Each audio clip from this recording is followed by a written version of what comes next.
Whew. Okay, guys, welcome back. Oh, let me fix this so it's not so blurry. But, guys, welcome back to another episode of The Coleman Show. And I think I always get such great episodes in the gym. You guys have to excuse the echo, but there was a voice that was kind of talking to me, and it was talking about habits. And I think habits are some of the most contagious things a man, a woman, anyone, where you be lying, animals, it doesn't matter. I think they're some of the most contagious and most instinctive things we have as a person. As habits as in how we breathe a certain way, how we run, how we think, how we move, our daily schedules, or just our overall being. Habits are engraved in everything. From how we wake up in the morning, from how we text, how we approach, and they can be nurtured, they can be within our own nature as well. But I think attacking your habits and aligning yourself, your habits with your goals and with your aspirations. And today we're going to talk about two types of habits, our negative habits and then our positive habits. And then we're going to focus on the science and the reasoning behind each and every one. So first, we're just going to touch more on the negative side. Sometimes our negative habits and our negative sort of being, it might come from a situation that might be out of our control.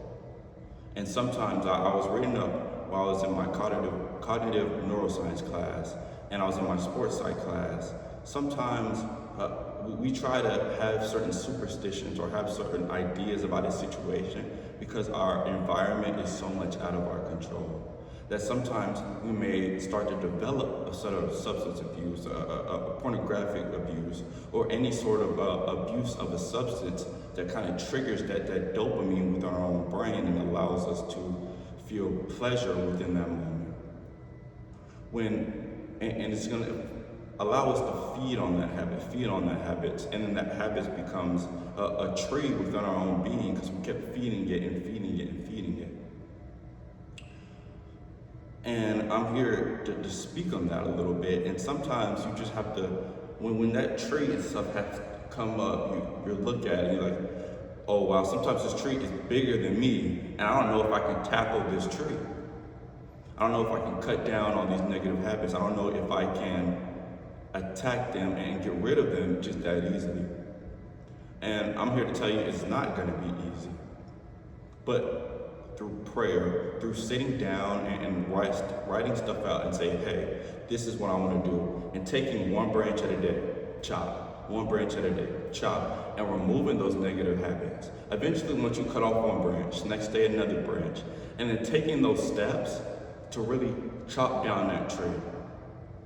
Now, after we chop down that tree, we're reverse engineering the neurons in our brain, and it's reconstructing our brain to think more positively. More positively. And so you chop this tree down, and now you're left with the soil. Now we're gonna rebuild back up. So now we're at the ground. We've gotten rid of our negative habits. Now we're on the ground. What are we gonna do now that we're on the ground? Now that we're on the ground, we get back to fertilizing, building, and sometimes this takes a little bit more time to change the soil that was once built by the negative habits.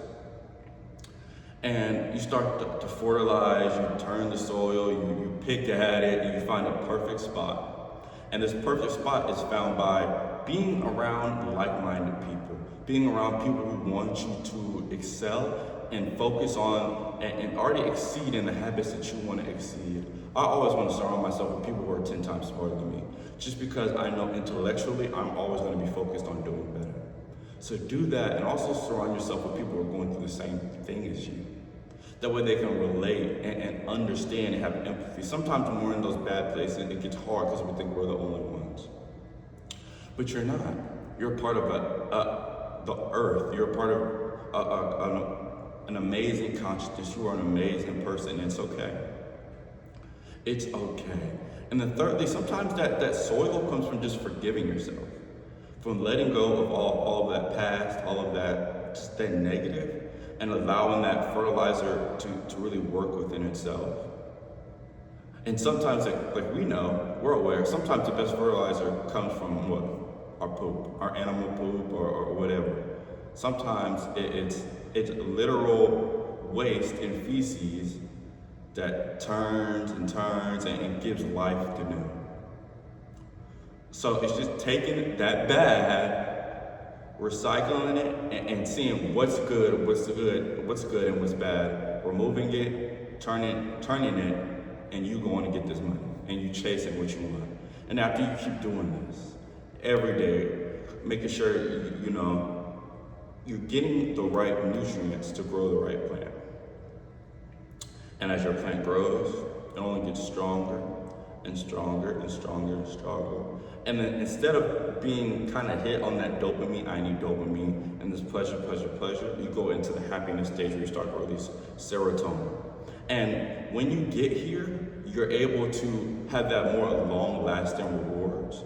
You're able to feel more full, and just your energy attracts more fullness in and within its own self.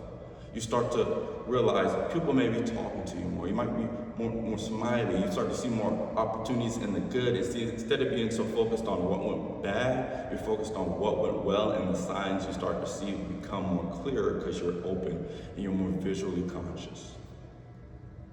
Okay, so now you remove your bad plant and you upgrade it into this brand new plant.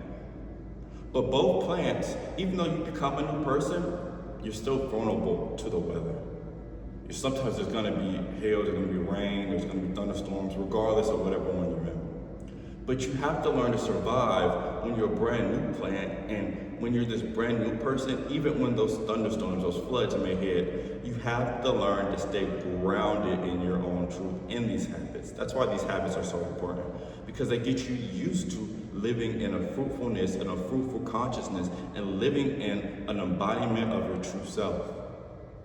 So I say stay conscious in this, stay aware of this, and stay alert, because you are one of an amazing consciousness. And you deserve that, and continue to treat yourself that way and build off these positive, consciously aware habits, and allowing yourself to say, hey, I am a magnet for abundance and fruitfulness and positivity, joy. All my goals is already right in my hand. It's already right in my hand. And that is how we challenge and build a new tree and build a new source and a new sense of a life, guys. Please make sure to like and subscribe. I really appreciate you guys.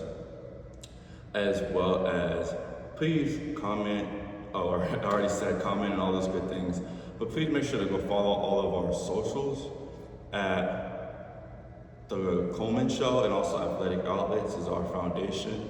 We will be doing a Goals for Kids event in 2 weeks, so please make sure to spread the word about that so we can keep it up and rolling and keep continuing to change the world. And just like that, I love you guys, and we are out. Stay blessed, and let's go.